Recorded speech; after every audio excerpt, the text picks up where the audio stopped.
Hello दोस्तों, नमस्कार। आप सभी का धाकड़ एजुकेशन हब चैनल पे। तो दोस्तों, आज हम लेके आ गए हैं संविधान के प्रश्न। संविधान के 500 प्रश्नों की श्रृंखला चल रही है, जिसमें आज है चौथा दिन। तो जानते हैं कि क्या है आज के संविधान के प्रश्न। दोस्तों, अभी तक आपने इस चैनल को सब्सक्राइब नहीं किया तो कर लीजिए, क्योंकि संविधान के वो प्रश्न जो SSC, UPSC, banking, railway, SSC GD, NTPC, कोई भी एग्जाम हो, वहां अगर पूछा जा रहा है तो यहाँ से ही आएगा ये 500 प्रश्नों में से। तो शुरुआत करते हैं आज की वीडियो की, ज़्यादा बिना समय चलाए।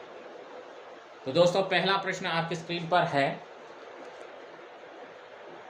1938 में किस व्यक्ति ने वैश्यक मताधिकार के आधार पर संविधान सभा के गठन की मांग की? तो दोस्तों, ये आपके सामने थोड़ा जूमनेस कर देते हैं स्क्रीन को। तो इस प्रश्न का दोस्तों सही जवाब है जवाहरलाल नेहरू जी ने ये इसको किया था स्टार्ट। भाषाई आधार पर राज्यों का पुनर्गठन किस वर्ष किया गया? तो जो भाषाई आधार पर जो अपना राज्यों का पुनर्गठन है वो 1956 से शुरुआत की गई थी दोस्तों। भारत के अटॉर्नी जनरल महान्यायवादी की नियुक्ति कौन करता है? तो इस प्रश्न का सही जवाब है सी ऑप्शन, भारत के राष्ट्रपति। राष्ट्रपति लोकसभा में आंग्ल भारतीय समुदाय के कितने व्यक्तियों को प्रतिनिधित्व न होने की स्थिति में मनोनीत कर सकता है? तो इस प्रश्न का सही जवाब है बी ऑप्शन 2। भारतीय संविधान में कितनी अनुसूचियां हैं दोस्तों? तो इस प्रश्न का सही ऑप्शन है डी, और सही जवाब है 12 अनुसूचियां। राज्य के शासन का वास्तविक अध्यक्ष कौन होता है? तो दोस्तों, इस प्रश्न का सही जवाब है बी ऑप्शन, मुख्यमंत्री। जी हाँ, बी ऑप्शन मुख्यमंत्री होता है। और अगला प्रश्न, किस वर्ष भूतपूर्व संसद सदस्यों के लिए पेंशन व्यवस्था लागू की गई? तो दोस्तों, इस प्रश्न का सही जवाब है 1976 में ये लागू की गई। किस संवैधानिक संशोधन द्वारा नागर पालिका विधेयक पारित हुआ? तो इस प्रश्न का दोस्तों सही जवाब है 74वां संविधान संशोधन द्वारा। भारतीय संविधान का आप किस प्रकार वर्णन करेंगे? तो दोस्तों, इस सही जवाब है इसका सी ऑप्शन, विश्व के सबसे विस्तृत संविधानों में से एक है। सर्वोच्च न्यायालय के जजों का वेतन किसे आहरित होता है? तो दोस्तों, ये सर्वोच्च न्यायालय के जो जजों का वेतन मिलता है वो संचित निधि से आहरित होता है। इस प्रश्न का सही जवाब डी ऑप्शन। राज्य के विधान परिषद के कितने सदस्य लोकसभा द्वारा चुने जाते हैं? तो इस प्रश्न का सही जवाब है आपकी स्क्रीन पर 1 से 3। जी हाँ, 1/3 बहुमत अर्थात।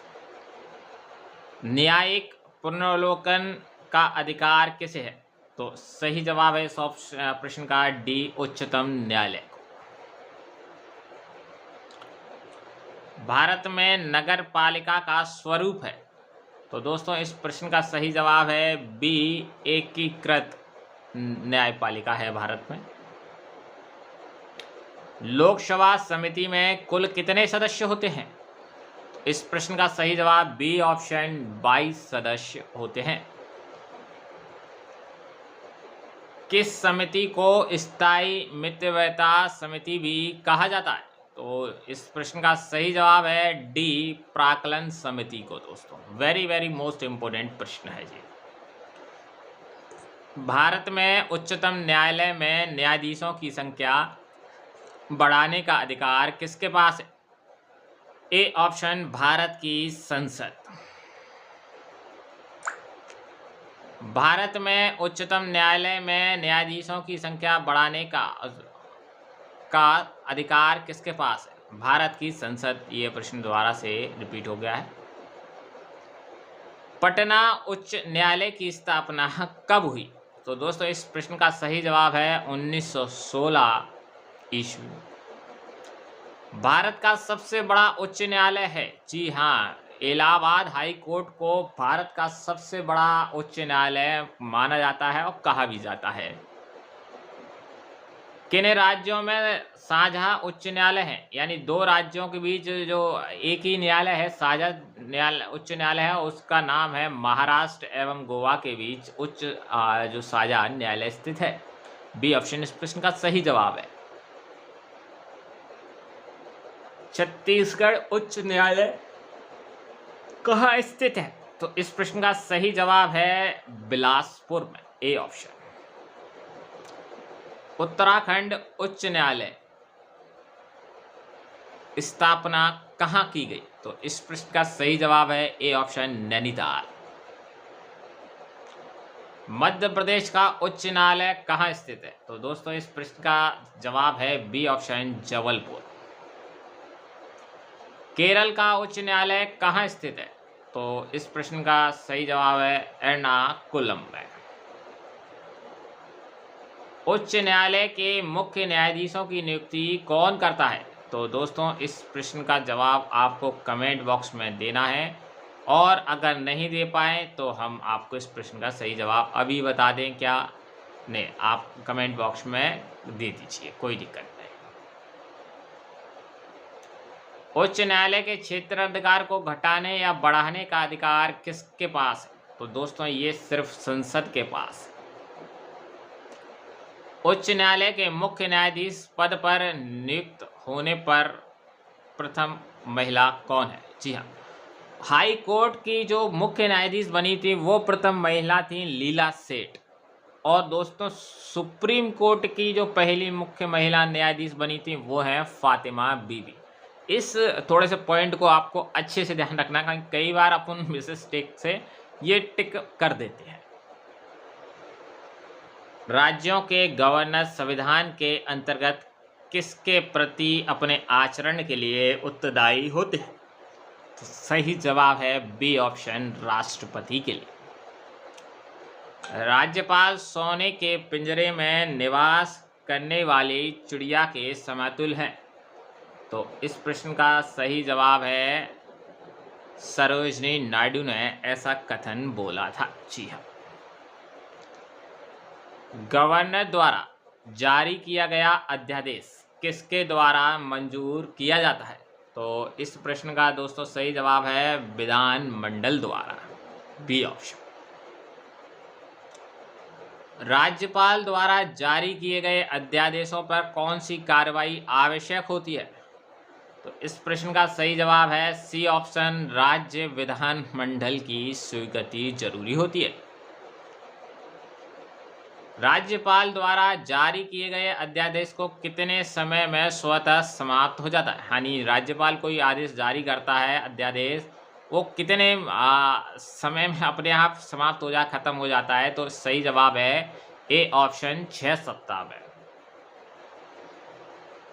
राष्ट्रीय विकास परिषद की बैठक में राज्य का प्रतिनिधित्व कौन करता है?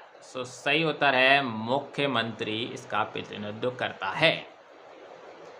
बिहार के प्रथम मुख्यमंत्री कौन थे? तो इस प्रश्न का सही जवाब है डॉक्टर श्री कृष्ण सिंह जी। और वर्तमान में जो बिहार के मुख्यमंत्री हैं वो हैं नीतीश कुमार जी। किसको समाप्त किया जा सकता है पर भंग नहीं?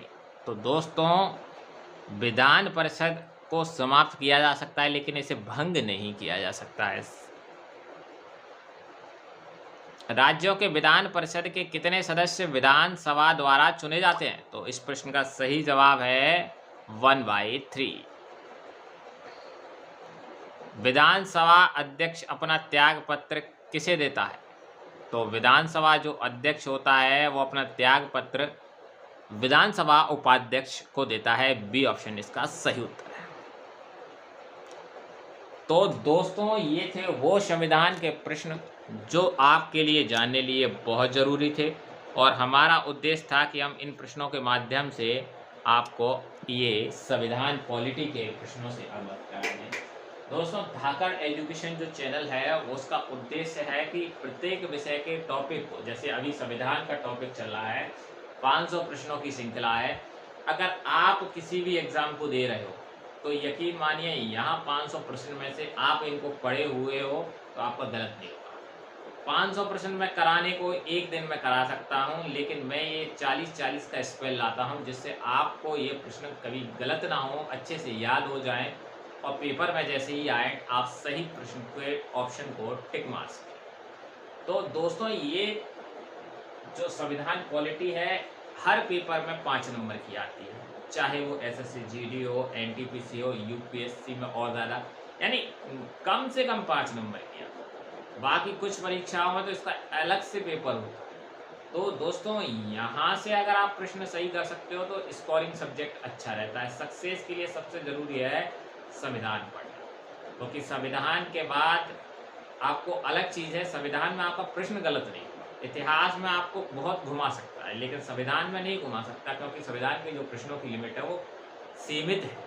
तो हम इसी माध्यम से आपकी सक्सेस को तय करना चाहते हैं। अगर आप हमारा वीडियो देख रहे हैं तो चैनल को जरूर सब्सक्राइब कर लीजिए। इसी तरह से प्रत्येक टॉपिक वाइज, हिस्ट्री, भूगोल का भी, यानी जो भी टॉपिक, स्पोर्ट्स, करंट अफेयर्स को हम इसी तरह से कवर अप कराएंगे। 500 प्रश्नों की श्रृंखला इस तरह से, जिससे आपका एक प्रश्न गलत नहीं होगा किसी भी एग्जाम में। तो फिर मिलेंगे नए वीडियो में, नए पॉलिटी की अभी श्रृंखला चल रही तो वही चलेगी, और फिर मिलते हैं नेक्स्ट वीडियो में। जय हिंद, जय भारत, धन्यवाद।